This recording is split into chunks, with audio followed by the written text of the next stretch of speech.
All right, guys. Our next guest is finishing the year with a bang as he headlines UFC Austin against Arman Tsarukyan, one of the baddest, nicest men to ever grace the UFC, Beneil Dariush. Real deal Beneil. Welcome back, man. How are you? It's been a while. It's yeah, it's good, man. Glad to be back. I haven't spoken to you boys in a while, so it's been a little bit of a journey since the last fight. So I'm pretty happy to be back. Is this why Yeah. you've grown out the beard, Beneil? You're like, I'm not shaving the beard until I speak to the boys again. Actually, well, not quite. My daughter, she's gonna turn 8 months in like 2 days. But now she recognizes me and she knows who I am. So if I shave, she like kind of freaks out and like gives me a weird look for a couple of days. I'm kind of stressing out. I should have shaved last week already, but I haven't. I'll probably shave today or tomorrow, but let's say it was for you guys. Let's just say that I like Yeah. that. So I haven't shaved because I haven't spoken to you guys. So it's your fault. I thought for a second you were going to be like, yes, I'm growing out my beard so she can't really see me in the middle of the night. So my partner has to pick her up for the midnight bottles. Hey, dude, I was going to say a bit of a random question as well to kick things off with, but have you seen your Wikipedia picture? Yeah, it's awful. It's the one where I'm getting attacked by a dog. Yeah, well, I was going to say, like, how the hell does that even happen, right? So it says you're on a MMA holiday tour in Iraq, right? And for people that haven't seen it, they need to jump on and check it out right now. There's a dog, an army dog, biting your arm. And then I thought, man, maybe this is Beneil's way of being like, hey, don't mess with the real deal Beneil. Like, if anybody ever Bro, checks out any honestly, opponents, check out the profile. it's so bad. It's so bad, but like, who cares? It's not like the end of the world. Like, I don't overthink it. It's just, when people show it to me or they want to make fun of it. It used to just be a regular picture of just me with like a shirt that had my face on it. That was it. And I was like, oh, that's way better. But they decided to change it to this, and what are you gonna do? Mm. Like for a second there, I thought, is that the photo that they're going to use on the poster for UFC Austin? Like, where will this photo end up? But just quickly on that, because being Casper, I've never had an army dog bite our arm before. What is that experience like, and what the hell was going on in that photo? Because you have a smile on your face, you're laughing at the dog. They put it like this thick vest on you so the dog can bite you, right? Just so you can see what the dog is capable of. And you're supposed to run. The dog chases you and grabs you. So I ran, chased me. He grabs me. He bites, and I felt so much pressure on my forearm, and I was like, "Are you sure this thing's supposed to be what it's supposed to be?" So I just started like kind of swinging him around to see what would happen, and then I just started laughing, thinking to myself, This is "Why how it why did all I ends. even do this?" And then few years There later, was a guy taking photos of you rather than helping you. yeah, a few years later, I got the same exact dogs. Somebody left them out in like puppies in the street, and then I ended up with the same exact dog. So now I have two of those dogs. So if that dog from your past comes back for revenge, you've got your own dogs to take that guy out, basically. Exactly. Yeah. She, outside of trying to kill me, she was a really sweet girl. And then I got two girls that are sweeter and if necessary meaner. They don't get along with other dogs for some reason. They love people, but they hate other dogs. So that's just their breed, I guess. Yeah. German Shepherds are awesome, man. My dog Milo's like that. He's like a little Maltese Shih Tzu. He thinks he's a lot bigger than he really is, but he just doesn't care for other dogs. But he just loves people. It's really strange, especially on the leash. Like on the leash, they are killers. I Yeah. don't know what the leash does to them, but they're killers. Off the leash, they're like, I'll just ignore these dogs, or one of them will play for like 5 minutes with the dogs, and that's it. They don't really want to take part with whatever the other dogs are doing. If I go left, they go left. If I go right, they go right. And it's not something I taught them. It's just the way they are. We walk a few miles together every day, so they just know they're supposed to be next to me. Who organized this dog biting your arm thing? Was this like Steve-O and Johnny Knoxville put you up to it? Did they make you look in the camera? You're like, I'm Beneil Dariush and welcome to Jackass. what happened here? It was we went to see we work with the bomb squad, so we work with their like tech and how they would do the stuff with that. We went over and we did some like firing of the big machine guns and how Nice. it feels. But it was a simulator. It wasn't the actual weapons, but it was heavy and it was interesting. We got to see the helicopters and then finally the dogs, and they're like, "You want to see what it's like to be bit by these dogs?" And I thought to myself, "Not really." You know, growing up in Iran, we had a lot of stray dogs, and them chasing us was a common thing. Like they would just run after us all the time, and the whole if they were in a pack, like run. Don't as soon as you see the dogs get away because they're braver in a pack. If they were by themselves, you could you might be okay. It was kind of the thing we were taught as kids. So I when they told me, I was like, I don't really want to do this, but it was Jake Ellenberger, Mark Munoz, and Caitlin, and they're all like, yeah, let's do it. And I wasn't going to be the coward in the group, you know. I said, fine, I'll do it. I went, and I didn't really enjoy it. I love it if the simulator was actually just 99 a Nintendo 64 with GoldenEye in it, and they're like, it's almost like it's like the real thing, Beneil. So the picture of it was like that, but you have the actual at the remote. It looks like that. It doesn't look like anything. It's not like a PlayStation. Current PlayStations, the way I see them, they look real good. What you're shooting at, the screen looks like something out of GoldenEye, but the weapon is real. So you're behind a real weapon and you're shooting it, but the picture was pretty bad. They need to update their graphics a bit. I was going to say the only real weapon in that situation was you, Beneil, isn't it? Isn't that and then you're like, you want a real simulator, big man? It's taking your shirt off. And I always tell people, listen, if you want something done right, take the government out of it. Like I can go to a gun range and they'll give me similar weapons with like better ammo, better whatever, better visuals, everything. It's just. I don't want to get political, but government sucks at everything they do. Pretty much, yeah. All over the world. A little bit random and kind of like off topic, but still concerning to your event. Dude, what did you think of Dan Hooker? He was on our show yesterday. We got him on to talk about the Bobby Green fight. Had a blazing interview written up, and then broke his arm, unfortunately, in training. And he was the co-main event to your main event. What did you make of that news? Yeah. I'm bummed for him, man. Yeah. People think like him and I, we have like issues because he called me out a couple of times. Back then, I had just beat Tony, and I was taking some time off because my wife was about to give birth, and I was going to be a father for the first time. And I was like, I don't know what I'm doing here, So I need some time to figure this out. So he was calling me out during that time, and I just couldn't. I was like, bro, I don't. This isn't the time. If you want to wait till December or January. We could do that, but so people think like there's like there's something there between us. I really like the guy. I like the way he speaks. I like the way he carries himself. I like what he had to go through just to fight during the pandemic. Like he didn't let government basically hold him down, tell him no, you can't do this. He's a free man, So I really respect him for who he is. And I was like actually excited to have him on the card, I think he brings so much value to the card. I think he brings so much value to the card that the UFC wasn't sure if to make them the main event or us the main event. Like that's how much value he brings to the card. And I agree with the UFC. I understand how much of a star he is, how recognizable he is, and how much people love him. So he's a fan favorite. I get it. So I'm bummed to see him injured. Praying he gets he heals up quickly and just comes back, man. And he has a great return fight. 100%, man. Funny thing on that, apparently Dana wanted that as the main event. He's like, this is going to be a sick fight. We're going to make this the main event. And then they kind of apparently they made him realize they're like, look, Beneil and Arman are ranked above. It doesn't really make sense to have them. So it was going to be like, all right, well, fine, they'll be the co-main event, but they're still fighting 5 rounds.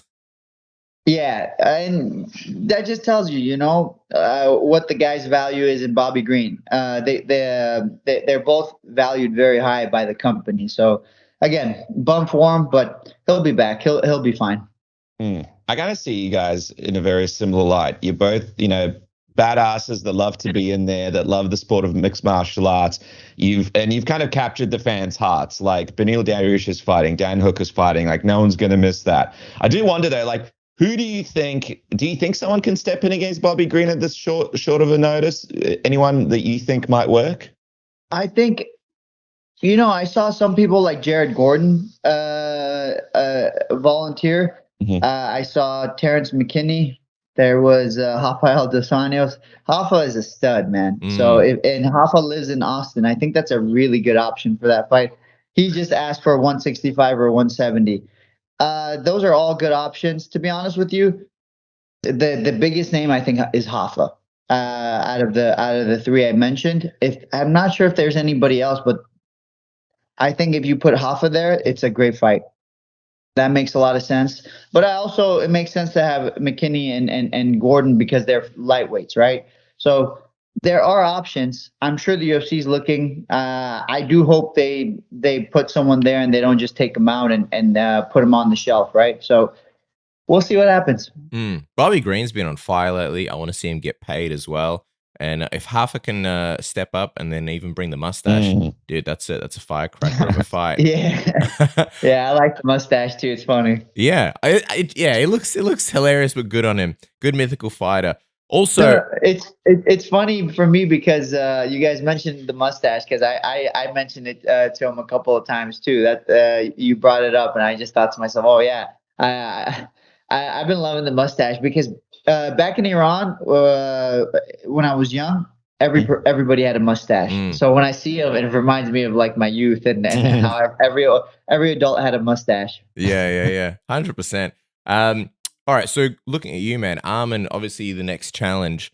We kind of knew that he was the next guy for a long time now, or a while at least, but it feels like it kind of took a long time to lock it in, man. Why is that? What exactly happened? Well, I told them I want to fight end of the year. They were hoping to get me on the October card, and I said I would like to do December, or I think I said November, and they eventually decided on December. So that was one thing. What else was there? Another thing too was I actually got a call for a possibility of fighting Dustin Poirier a couple of weeks ago on the was it 294 or 295? I'm 295, the one in MSG. Yes, they called me for that. They said, "Hey, would you be willing?" And I said, "Yeah, of course. My weight's good. I'm obviously in camp right now. I can do a fight with Dustin Poirier." And they said, "Okay, we'll get back to you." And it didn't materialize. And then they called me again and they said, "Okay, what about Dustin Poirier for December 2nd?" And I said, "Okay." They called me back, and then I just waited, and it didn't materialize. So, and then they just afterwards they called me and said, "Okay, we're gonna stick with Arman, and it's gonna be 5 rounds." And I said, "All right, sounds good." It hasn't really. There's been stuff like that, but as far as why it took so long is just I was hoping to fight in November, and then eventually they said we'll do December. Okay, so what happened with Dustin? See, I never hear the other side. So I don't like to speak because I only hear one side. I hear my manager and the UFC. I never hear the other side. And what they say isn't always what the other side says. So I like to hear both sides. So I'm not really sure what happened with Dustin. I would love to hear what he has to say about it, but no one has no one has asked him in the interviews or anything like that about it, so or he hasn't mentioned it, so I don't know. I always like to hear the other side before I speak, so I'm not really sure why it didn't materialize. Okay, well I mean that's completely fair. How did you feel about it though? Because like Dustin is a guy that you were looking at like, hey man, that'd be a great fight, right? It's something that you've wanted for a while. Dustin's like a really established guy. Obviously, you fought for the title multiple times, whereas Arman is like an up and comer. Was there a part of you that was like, oh man, I wish I could have gotten that Dustin fight? That would have been great. So the way I look at it, Dustin makes more sense in terms of rankings, in terms of visibility, in terms of everything, right? But on paper, I think Arman is a tougher fighter. He's got better skills in terms of grappling. He's younger. I would say he's hungrier. It's just on paper he's a tougher fighter. So if we're talking about visibility, I would pick Dustin Poirier. If we're talking about who's the tougher challenge, I would pick Arman Tsarukyan. And that's my opinion. I could be wrong about this. So so I'm kind of excited to be fighting Tsarukyan, to be honest with you. That's if you if you give me a preference on who to fight, I would always fight the toughest guy. That's my goal, anyways, in this game, is to fight the best guys in the world. And then when I'm done, I'm done. Yeah, I think the people that know Arman know how much of a great fight this is going to be, and what a way to finish out the. I wonder, man. Like it's like what Casper said. It's like you and Dustin. I feel like it's like, okay, well, this fight happened, now it won't happen. Will this fight happen, now it won't happen. You've been in this like weird loop for a while. Then Dustin was out there saying, I don't really want to fight him. Do you think you'll actually end up fighting him before it's all said and done? If you had to sort of put some money on it, which way would you lean? No, I'm leaning towards a no, because I think I've had 2 or 3 chances and it's been a no. I think he's looking for different types of fights. Like I think he liked the Justin Gaethje fight because just the amount of visibility. I think he would probably do a rematch with Conor if he can. I think if he gets an opportunity for a title shot, he would jump on it. Who else would he want to fight, I guess, right now? I don't know. I see like Max Holloway wants to make his way back into the division, potentially fight for the BMF belt, or maybe even like, who knows, maybe he ends up rematching Dustin. Who knows? Yeah, so Max Holloway, that's an option, but he's beat Max twice already. It's sometimes the matchmaking has to make sense as well. For me, like for him to fight Conor again, even though financially it makes sense for Dustin, it doesn't make sense in terms of matchmaking. He's beat the guy 2 times in the last 2 fights. A rematch with Justin Gaethje, personally, I think that makes sense. They're 1-1, right? And it wasn't like he was getting beat up the whole fight. He got caught with a head kick. That makes sense. I don't know if there's a lot of options out there for him, and I think that's why he's kind of chilling. Every interview you see him saying, "I don't know, I'm just keeping my weight down, and I'm going to be ready to fight," which I like. I think that's a good mentality to have. Um, Unfortunately, he's just not interested in fighting me, so that's the only problem. But I think overall, I see what he's doing. I see where he's at with his career, and God bless him. I hope he gets the fight that he wants and he figures it out. Well, I'd love to see you guys fight. UFC 300 is coming up right around the corner. I'm sure there will be, the UFC would love to have you guys on the card. Why not? And by the way, we're about to talk about Arman in a bit more detail and focus on that fight. And you're not looking past Arman, but hey, UFC 300, Beneil versus Dustin, sounds like a great fight. Yeah, it's weird. I didn't think I was ever going to be like in the fans' eyes, because that was never my goal. My goal was like to fight the best guys in the world, and if I win, people talk about me. Okay, fine. But once I'm done and I lost or whatever, I'm done. You guys can forget about me. That's okay. I'm good with that. But things have really changed in the last couple of years. A lot of people stop and want to speak with me, or they recognize me. It's weird to be what you call a fan favorite, but at the same time, it's a privilege, So I do enjoy it. I'm grateful for it. So I'm gonna keep doing my thing, show up the best that I can, perform the best that I can, and aim for that belt, and then let everything else kind of figure itself out. I think people took your loss to Charles pretty hard, actually. So I think they're very excited to sort of see you get back on the horse, especially with this one. And it is a big fight. Arman obviously doesn't have that massive name value yet, but he's a very tough matchup for anyone in the division. I wonder when you look at him, his style, what do you think is sort of the toughest aspect about his game, the biggest challenge for you? He does a great job mixing it up, and then his wrestling is great. I think one of the mistakes Gamrot made with me, and I think he's mentioned it too. I can't remember. One of the mistakes he made, he just thought he was going to run through me with his wrestling. He thought he was going to be able to just come in, shoot and then shoot and then shoot, and that was going to be enough. And not realizing, I can defend the takedown, I can get up, I can reverse, I can fight tit for tat in that department. So he needs to mix it up in order to really kind of put me on the back pedal and challenge me. And I think that's something Arman does well, where he strikes, shoots, and then it's not working, goes back to striking. So that could be something that'll be interesting to figure out. I think he's a different puzzle than Gamrot, right? And Charles. So I just need to show up. Obviously, I need to be in fantastic shape, which I think I am, because it's a 5-round fight. I've never been in a 5-round fight. And then I need to feel the fight out because he comes out really fast. I need to feel what he's going to do, where he wants to go, and I need to slow him down somehow, meaning cut off the routes and of what he likes to do, and give him less options. So then all that's left is the options that I want. That's kind of the way I look at the fight. But we'll see. Sometimes I just get in there and I lose myself in the moment. Well, coming off that Charles fight, what would you say this one is about for you? And then also a win over Arman, what does that sort of get you? Where does this take you moving forward? Losing to Charles was really difficult for me. I'm not one to like hide it. It was definitely very difficult. I've tried to, fix up whatever hole that I can think of. I've revamped my training the best that I can, and that's all I could do in that situation, right?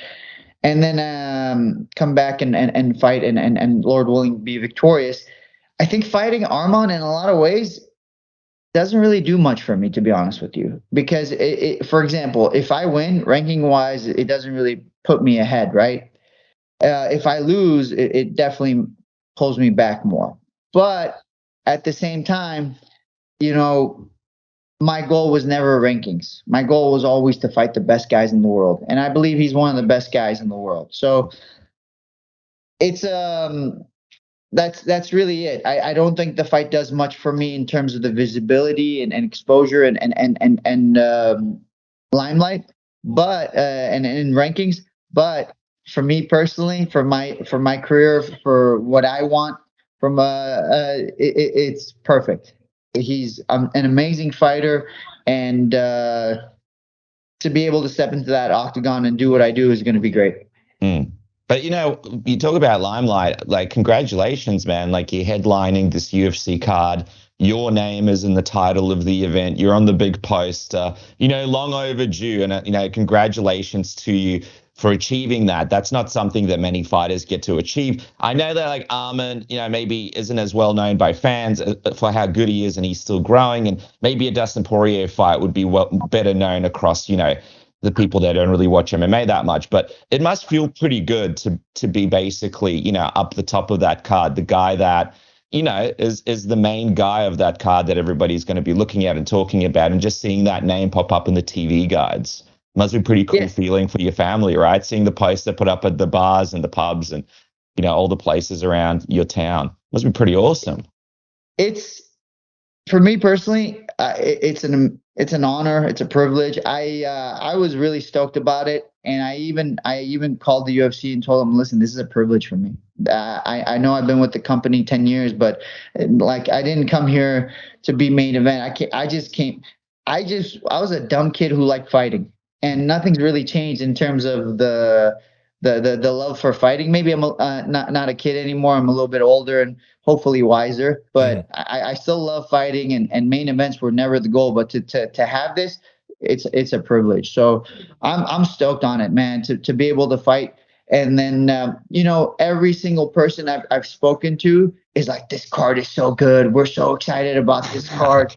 I can't believe this is just a fight night. It's like pay-per-view level, blah, blah, blah, blah. And they say all that, and then I'm at the top of it. That's and in Austin as well, which is a big fight.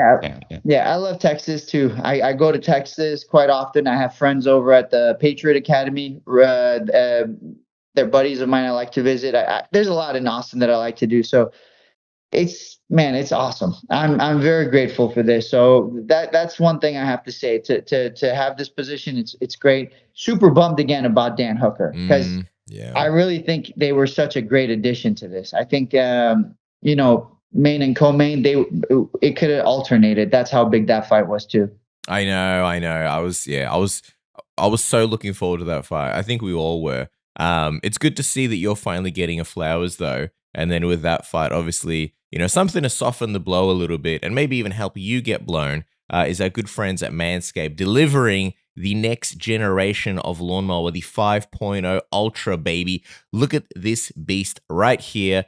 The next generation trimmer has 2 interchangeable next-gen skin-safe heads a regular one to take a little bit off the top, and then a new foil one to go smooth as silk wherever your heart desires. How good is that? They also have the dual LED spotlights to provide contrast on multiple skin tones, 3 length setting combs, and of course, as always, it is waterproof, so you can just quickly smash it out in the shower because obviously you're busy. Also, you get the Weed Whacker 2.0 ear and nose hair trimmer if you're getting the Performance Package 5.0. You've also got the Crop Preserver Ball Deodorant, Crop Soother Toner, and 2 free gifts. The Weed Whacker, of course, let's not forget, features a skin-safe technology which helps prevent nicks, snags, and tugs in those delicate holes, takes care of your nose hairs and the ears hairs, and then seal the deal with Manscaped's liquid formulations, the Crop Soother Aftershave Lotion, and Crop Preserver Anti-Chafe Ball Deodorant. Once they touch your sack, you'll never be back. Isn't that right, Dennis?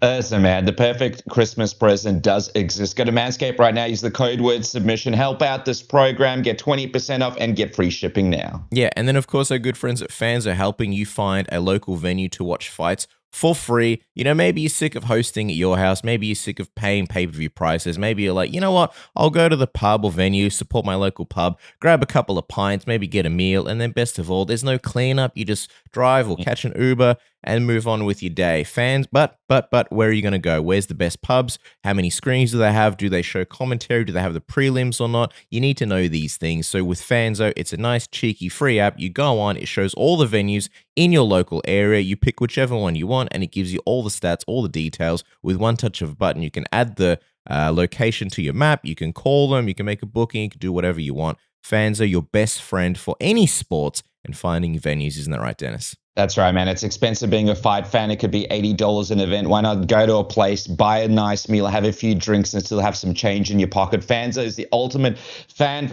venue finder for whatever event you're looking for. Make sure to click that link in the description and start searching, guys. 100%.